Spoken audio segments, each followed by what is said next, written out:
हमारे कॉरेस्पॉन्डेंट अली इमरान हमारे साथ है। अली, बताइएगा कि कुछ ट्रिकल डाउन इफेक्ट, कोई किरायों में कमी, कुछ इस किस्म की बातें भी की जा रही हैं क्योंकि ये काफ़ी सिग्निफिकेंट कमी हुई है पेट्रोल की कीमतों में।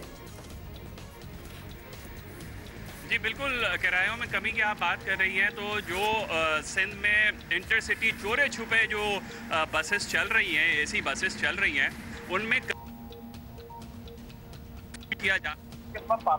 उसकी वजह यह है कि कोरोना के सबब पाबंदी है, तो लिहाजा पुलिस वालों या दीगर हुकाम के साथ मिलकर जो काम होता है तो बजाय कीमत कम होने के या किराए कम होने के बढ़े हुए ज़रूर दिखेंगे आपको। दीगर ये कि महंगाई का असर गुड्स ट्रांसपोर्टर्स की जो मूवमेंट होती है मंडी से या फैक्ट्रियों से शहरों की तरफ, उस पर हैवली डिपेंडेंट होती है। तो ये 35 से 36% कमी हो गई है डीजल के प्राइस में अप्रैल 1 से अब तक, लेकिन उनके किराए कम नहीं हुए हैं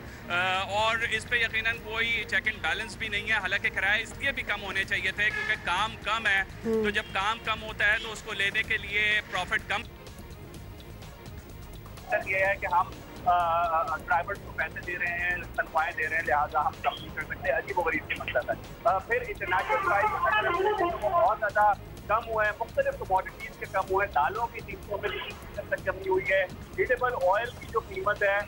वो 87 रुपये फी किलो कम होनी चाहिए थे, फी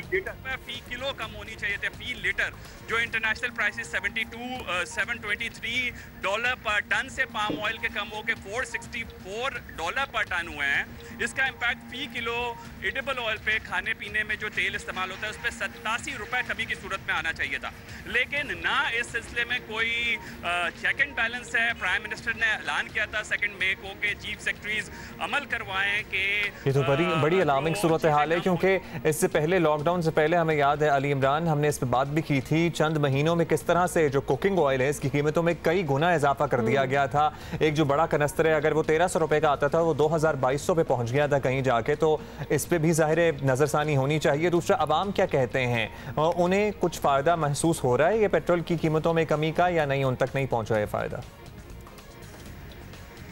जी, लॉकडाउन की सूरत हाल का एक कदरे नाजायज़ फ़ायदा, गो के बड़ा सख्त लफ्ज़ होगा लेकिन इस्तेमाल करना पड़ेगा कि ये जो रिटेलर्स हैं, दुकानदार हैं, खाने पीने की अशिया के हों या शॉपिंग सेंटर्स में जो क्लॉथिंग आइटम्स के हों, उन्होंने अपने एक ख़ास rate more than the normal जो है वो फ़िक्स किए हुए हैं और अगर आपको ख़रीदना है तो आप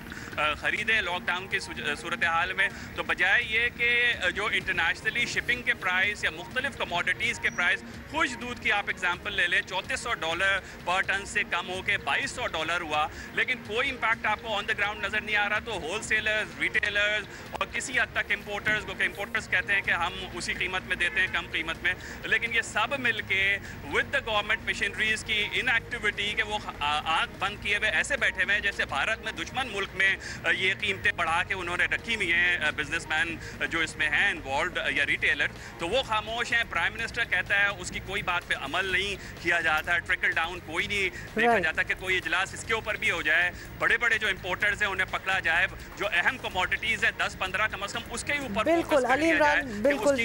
we totally agree with you और डेफिनेटली इस पे अब बात हो जानी चाहिए। मतलब इतनी प्राइसेस गिर रही हैं तो बाकी आवाम को भी तो फायदा हो जाए। और ये जो पाम ऑयल और एडिबल ऑयल वाला मामला है ना, इस पे जरूर नजरसानी होनी चाहिए क्योंकि ज़ाहिर बुनियादी ज़रूरत है हमारी यहाँ, हांडी सालन इसके बगैर बन ही नहीं सकता है, तो उसकी कीमतों में जिस तेजी से इजाफा हुआ था उसमें कमी भी आनी चाहिए। जब खामोशी से आवाम ये बर्दाश्त कर लेते हैं जी, प्राइसेस अगर पेट्रोल के ऊपर जा रही है तो बाकी सारी चीज़ों की जा रही है, करते हैं ना, तो अब give them a gift, this will be a gift to them.